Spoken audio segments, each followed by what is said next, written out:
Today we're going to be reading Pet Parrot by James Cressey, illustrated by Thomas and Cole. The book was originally published in 1977, and it is narrated by a parrot, just like you. You're a cockatoo, and you're going to listen too. You have to listen quietly to the story. Well, there I was one day, sitting on a branch in the jungle, happy as could be, watching the monkeys swing around, when bang! Down comes a sneaky hunter's net, right over my head. There I was trapped. How green can you get? Next thing I know, I'm in the hold of a big ship in a very small cage, surrounded by other trapped animals. But the captain was kind and used to come around every day and teach me a few words of English. When we reached land, the captain gave me to an old friend of his, and I was taken home in the bus as a present for his wife. Back home, the wife and kids were delighted to see me and talk. There was no end to it. I could hardly get a word in edgewise. I made myself useful to Mrs. Fraser, my owner, by keeping an eye on Baby while she was cooking in the kitchen, and useful to quiet Mr. Fraser by listening to talkative Mrs. Fraser when he wanted to read his paper. All the kids liked my jungle stories.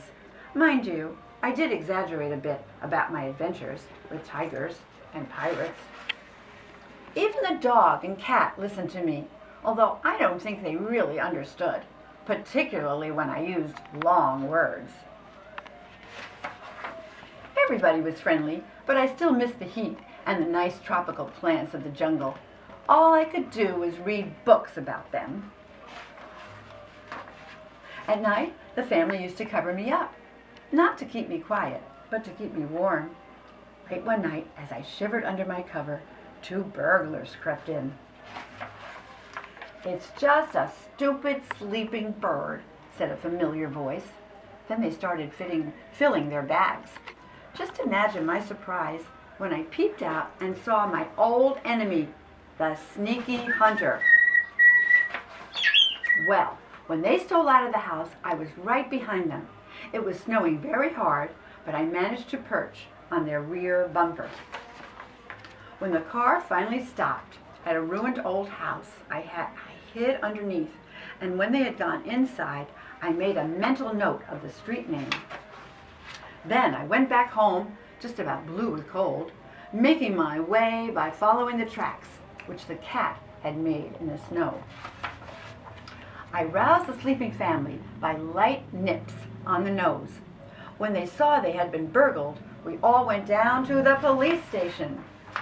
So, just as the villains were settling down to divide the loot, in we all burst.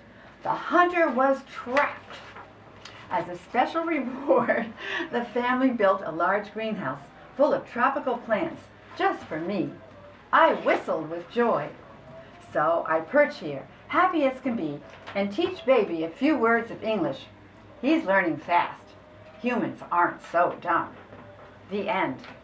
Thank you, Robert, for filming the story, and thank you, Tut, for being a pretty good listener. Bye, everybody.